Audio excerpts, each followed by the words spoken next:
Мен Түп районундагы Арал айыл өкмөтүнө караштуу Арал айылынын тургуну.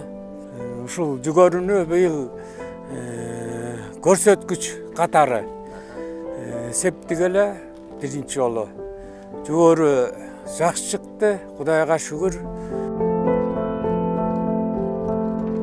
Бияк жагында сугарылбаган жерлер бар, ачын деле куурап калган жок, жакшынакай өсүп берди. Мындан бир аз жапызыраак.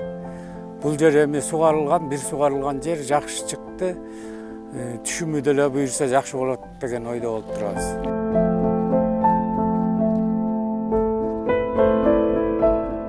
Буюрса могу 1 гектарынан 80 тоннаданга жакын алабызбы деп турабыз да.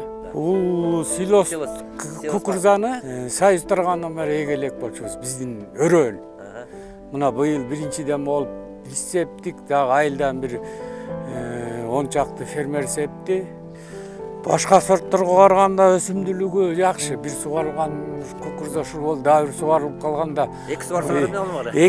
Эки эсе болуп кетмекпи деп.